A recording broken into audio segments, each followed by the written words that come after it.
What's up?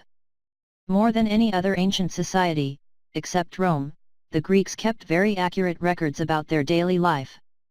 It can be understood from their literature, art, and ceramics, as well as the records of other countries that mentioned the Greeks. The sexual history of ancient Greece is colorful and eye-opening, so let's look at sex in ancient Greece. Sex in ancient Greece was seen mostly from the eyes of men, as women were considered as commodities only. Women generally were used for keeping a house, for the man to sleep only, and bearing his legitimate children. The wives of Greek men were highly supervised, and could not move freely about, except if they were old and motherly, or grandmotherly.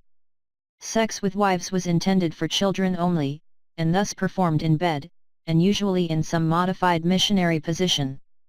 Fellatio was considered taboo, for a marriage, and as the sexual act was to beget children, the man wished to deposit his sperm as quickly as possible and be done with everything else. The active form of sex in ancient Greece had the wives competing with eromenoi, adolescent boys, and heteras, educated prostitutes, and even slaves in the home.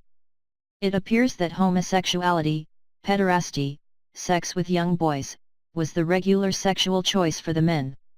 It shows up in education, religion, art, and politics.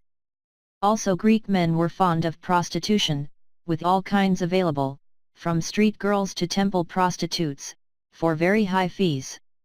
Raping was also considered a norm.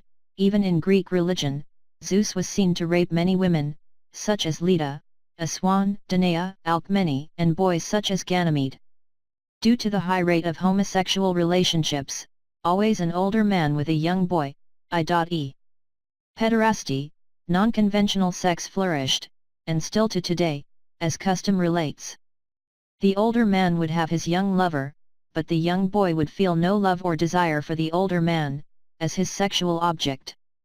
The Greeks believed that semen contained the source of knowledge, and thus depositing it in the younger man would endow him with wisdom. The homosexual relationships of the Greeks were not strictly limited to men, as there were also lesbian relationships, and this too were pederasty in nature. Greek society frowned upon same-age sexual relations. Young unmarried women could move freely, but if they did, they would be considered as prostitutes, and thus have to sell themselves, or be raped. The Greeks had a few sexual taboos, incest being the first among them, yet it shows up in the Greek literature as being a fact of life in those times. Fellatio was also considered a taboo, but widely practiced.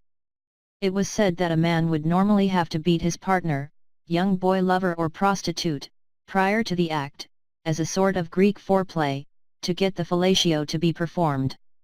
In Part 2 of this article, you can read about sexual positions in ancient Greece and how many of them live on today as some of the most popular and effective positions that can be used in lovemaking. Whatever you do, don't forget to click below, to subscribe to my channel, and get all the latest updates about me. Bye.